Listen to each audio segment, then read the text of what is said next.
কক্সবাজারের ক্রাউডেড প্লেসগুলো থেকে দূরে শহরের সব নয়েজকে পেছনে ফেলে কলাতলি থেকে মাত্র 30 মিনিটের দূরত্বে আমরা চলে এলাম ভবঘুরে ইকো রিসর্টে। এই প্রথম কক্সবাজারকে আমরা নতুন করে দেখলাম। কক্সবাজার এসে পেলাম পুরো সেন্ট মার্টিন ভাইব। এই রিসর্টে আমাদের এক্সপিরিয়েন্সটা কেমন ছিল, প্যাকেজ ডিটেইল প্লাস কিভাবে আমরা নতুন করে কক্সবাজারকে এক্সপ্লোর করলাম, সেই সব কিছুই থাকবে আমার আজকের ব্লগে।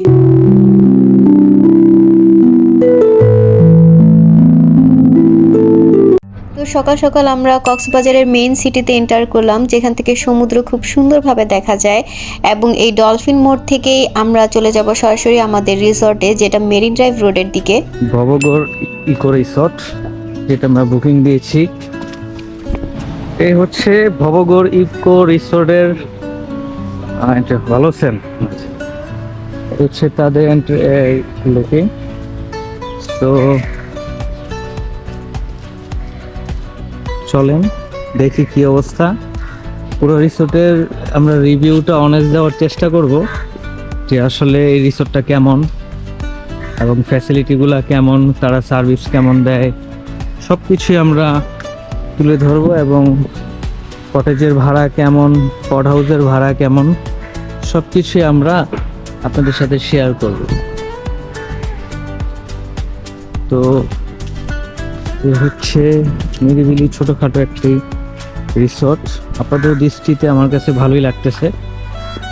তো এটা হচ্ছে এই পাশে হচ্ছে ঝাউবন, তারপরে হচ্ছে আপনার সমুদ্র সৈকত, এই হচ্ছে তাদের প্লেগ্রাউন্ড, এবং আরও হয়তো অনেক অ্যাক্টিভিটিস এখানে আছে। তো আস্তে আস্তে আমি আপনাদের সব কিছুই দেখাবো এবং সব কিছু নিয়ে আলোচনা করব। এ হচ্ছে ভাইয়াদের রিসিপশন, আর ভাইয়ারা এখানে আমাদেরকে ওয়েলকাম করছে এবং আমাদেরকে রুম বুঝাই দিচ্ছে। খুবই পরিপাটি পরিষ্কার আপাত দৃষ্টিতে লাগছে আমার কাছে, এবং হয়তো আস্তে আস্তে একটা দিন থাকবো এখানে। কি অবস্থা তাদের সব কিছু আমরা আপনাদের সাথে সব কিছুই শেয়ার করব। ছোট একটা পুল, নৌকা, সুন্দর কিছু মাছ, এগুলো হচ্ছে তাদের পট হাউস। আর মূলত আমরা আজকে পট হাউসেই থাকবো। আর ওই পাশের গুলো হচ্ছে ইকো হাউস। আমার কাছে পট হাউসের লুকিংটা ভালো লাগছে, একটু ডিফারেন্ট টাইপের করছে ওনারা। এই হচ্ছে আমাদের রুম। আসার পর ভাইয়ারা আমাদেরকে ওয়েলকাম ড্রিঙ্কস দিয়ে ওয়েলকাম করেছে, খুবই রিফ্রেশিং লাগছে। ওয়েলকাম ড্রিঙ্কসের লুকটাও খুব জোস লাগলো, তারা যেভাবে পরিবেশনটা করছে, খুব ঠান্ডা।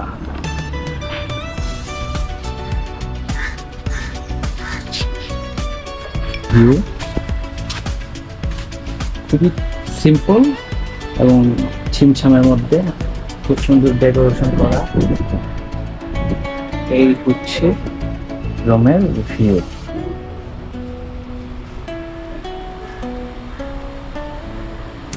তো বসন্ত নামের যে কটেজটা, পট হাউসটা, সেটাই মূলত আমরা থাকছি আজকে। এবং চলেন, মূলত এই রিসোর্টের সবচেয়ে মেন যেই আকর্ষণটা, যে পার্টটা, যেটার জন্য মূলত আমার এই রিসোর্টটা বুকিং করা। তো এখান থেকে বিচটা কতটুকু মানে কাছে, এবং রিসোর্ট থেকে কিভাবে আমরা বিচে যাব, সেই জিনিসটা আমি আপনাদের এখন দেখাবো। ওফ, আমার তো মন চাইতেছে যদি ব্যাডমিন্টন খেলতে পারতাম এখানে, মানে দারুণ একটা ব্যাপার হইতো। মানে অনেক সুন্দর সুন্দর কিছু লোকেশন এখানে আছে, যেগুলো আমি সবগুলো আস্তে আস্তে দেখাবো। আপাতত যেহেতু জার্নি করে আসছি, একটু গোসল করব, সমুদ্রে ঝাপাঝাপি করব, এই জন্য মূলত আর কি যাওয়া। তো চলেন, এই হচ্ছে রিসোর্ট থেকে একদম সামনে যেই ভিউটা দেখছেন, সেটাই হচ্ছে বিচ, আর সামনে হচ্ছে ঝাউবন। আর এই হচ্ছে রিসোর্টের যে ব্যাক পোর্শনটা, মানে বিচের হিসাব করলে ফ্রন্ট আর রিসোর্টের হিসাব করলে ব্যাক। আচ্ছা, এই হচ্ছে বিচের ভিউ, ঝাউবন সরাসরি আমরা ঝাউবনে প্রবেশ করলাম। এই ঝাউবনের ভিউ এখানে দেখতে পাচ্ছেন। আর এই হচ্ছে বিচ। আর আরেকটা ভালো ব্যাপার হচ্ছে এইখান দিয়ে আমরা রিসোর্টে ঢুকবো, আর এই পার্টটা ওনারা সকালে নাস্তা বা ডিনার বা লাঞ্চ যেটাই করতে চান এখান থেকে বসে আপনি বিচ ভিউ দেখতে দেখতে এনজয় করবেন। তো এখন আমরা বিচের দিকে যাচ্ছি।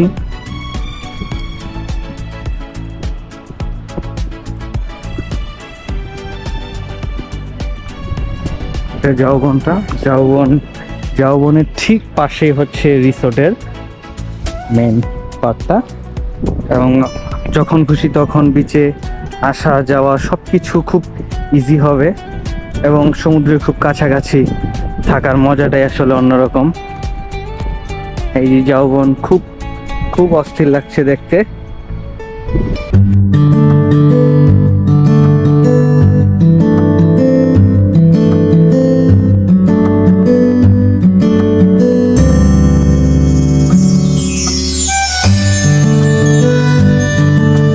এই হচ্ছে দুপুরের খাবারের পরিবেশনা। এই হচ্ছে আমাদের রুম, পড হাউস, আর এই হচ্ছে আমাদের দুপুরের খাবারের ডাইনিং। তো চলেন দেখি কি কি ওনারা আমাদেরকে দুপুরের খাবারের মধ্যে দিয়েছে। ভাত আছে, মাছ ফ্রাই করছে, 2 রকমের ভাজি, এটা শুটকি ভর্তা, সালাদ, ডাল, মানে পারফেক্ট কম্বিনেশন। গোসল করে আসার পর, সাগরে ধাপাধাপি করে আসার পর যে কম্বিনেশনটা হয় সেটাই তারা দিয়েছে। তো ভবঘুরে ইকো রিসোর্ট থেকে আমরা এখন কাইকিংয়ে বের হয়েছি। ঠিক রিসোর্টের এই 2 মিনিটের রাস্তা। তো ওনাদের প্যাকেজে অন্তর্ভুক্ত এই কাইকিংটি, এবং কাইকিংটি আমরা এখন উপভোগ করব। কাইকিংয়ের স্পটটি অনেকে হয়তো জানেন, কিন্তু নর্মালি করা হয় না। এটা হচ্ছে এই যে রেজু খাল, যে রেজু খালের মাধ্যমে আমরা মেরিন ড্রাইভ এবং রেজু খাল, এবং আমরা ইনানি পাটুয়া টেক সবাই এদিক দিয়েই যাতায়াত করি এই রেজু খালের বিখ্যাত রেজু খালের মাধ্যমে। এবং এইখানে সেই কাইকিং স্পট, এবং এই স্পটে ওনারা বেশ কিছু কাইকিংয়ের এই নৌকা করে রাখছে, খুবই সুন্দর দেখতে যেগুলো।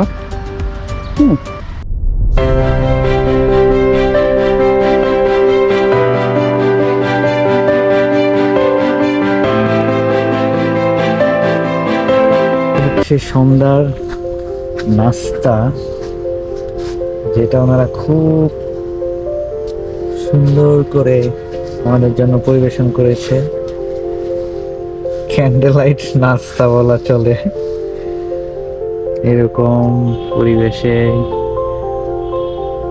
রিসোর্টের মধ্যেই এখন আমরা এই নাস্তাটি করব।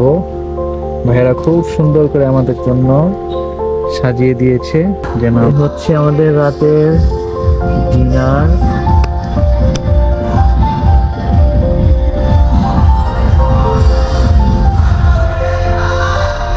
আমাদের candle light dinner.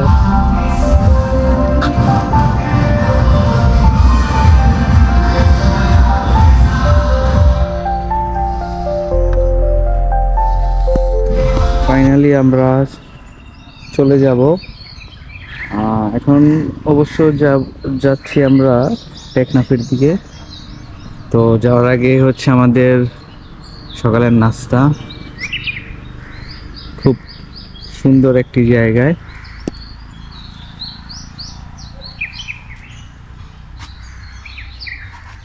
Healthy breakfast লাগতেছে, কলা, ভাজি, ডিম, পরোটা। গতকালকে দুপুরের লাঞ্চ, রাতের ডিনার এবং সকালের ব্রেকফাস্ট সব কিছুই আমাদের এই প্যাকেজের অন্তর্ভুক্ত ছিল।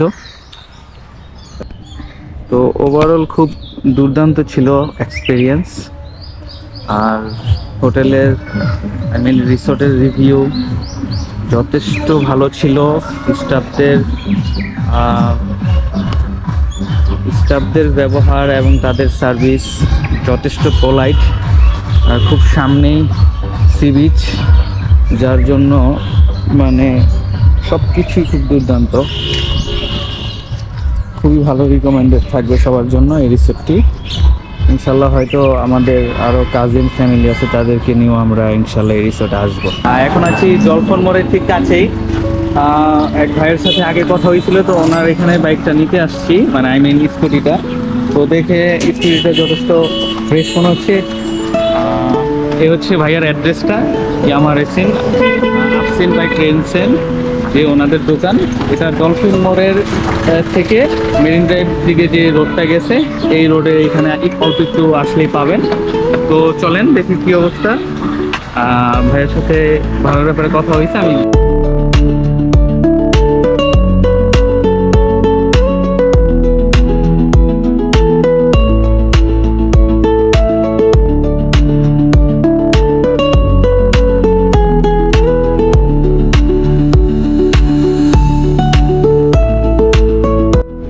যে শামুক বিচে আইসা নামছি আমরা, এই যে শামুক বিচে পার্কিং করছি। আবার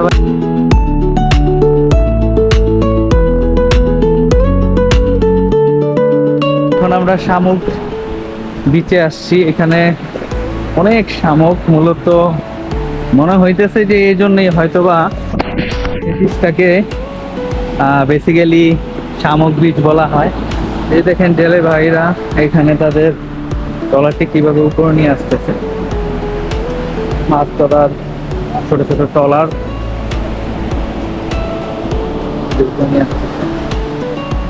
এখানে প্রচুর শামুক, খুবই সুন্দর, যার জন্য বীজটা দেখতেও মারাত্মক।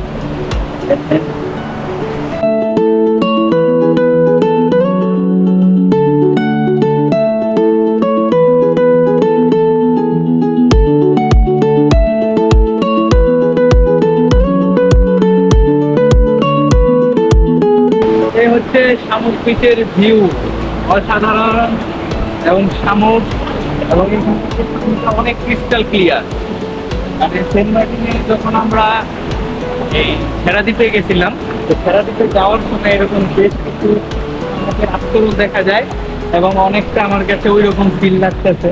যদিও সেন্ট মার্টিনের কোনো তুলনা নাই, কিন্তু মানে কক্সবাজারের মধ্যে শামুক বিচটা খুবই দুর্দান্ত। পরিষ্কার পানি, সাথে এই ঝিনুক দেখা যায়, মূলত খুব সুন্দর সুন্দর ঝিনুক। তাছাড়া আমি কিছু ঝিনুক আপনাদের দেখা দিই।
টেকনাফ যাওয়ার পরে একটা জায়গায় দেখলাম ভাইরা মাছ বিক্রি করতেছে।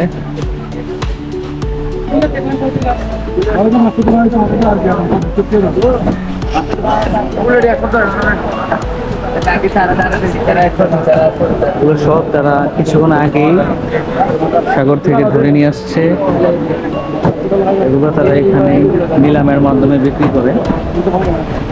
সামুদ্রিক মাছ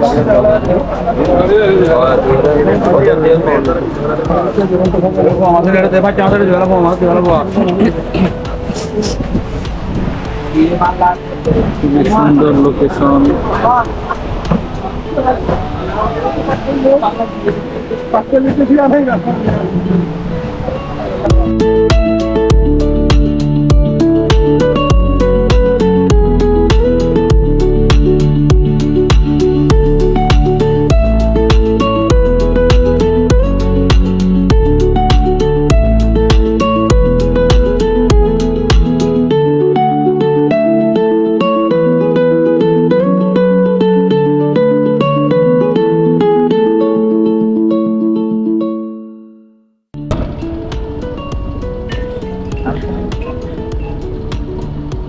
এখানে শুটকি দেওয়া হচ্ছে এবং এই মাছগুলি আজকে নেওয়া হয়েছে। যে পল্লী যে ছুরি মাছ শুটকি দিচ্ছে কাটতে হবে হচ্ছে শাহপুরী দ্বীপের যেই জেরিঘাট সেটা। এখানের যে ভিউটা দেখছেন পাহাড়ের, সেগুলো সবই মায়ানমার পাহাড়ের ভিউ। এখান থেকে কিন্তু সেন্ট মার্টিন খুব বেশি সময় লাগে না, কিন্তু এখান থেকে আসলে কিছু নিষেধাজ্ঞা আছে মায়ানমারের সাথে, অভ্যন্তরীণ কিছু প্রবলেমের কারণে।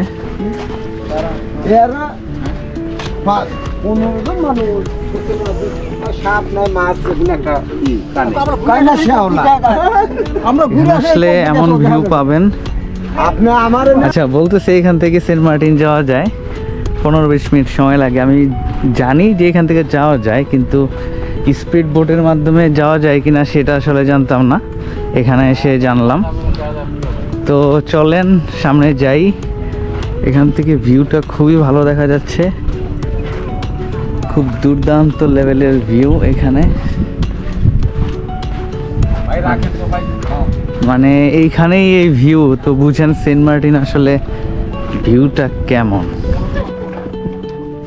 স্পিড বোট কত করে ভাইয়া? 600 করে। যাওয়া আসা? শুধু যাওয়া, আর যাওয়া আসা 1200 টাকা না? কতক্ষণ সময় লাগে ভাইজান এখান থেকে যাইতে? 20 মিনিট লাগবে। 30 minute.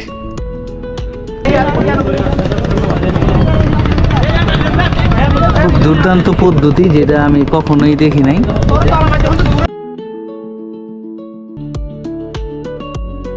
So this was the first time আমরা কক্সবাজারকে একটু অন্যরকম ভাবে এক্সপ্লোর করলাম, and it was an amazing experience. So আমার আজকের ব্লগ ছিল এই পর্যন্তই। সবাইকে টাটা।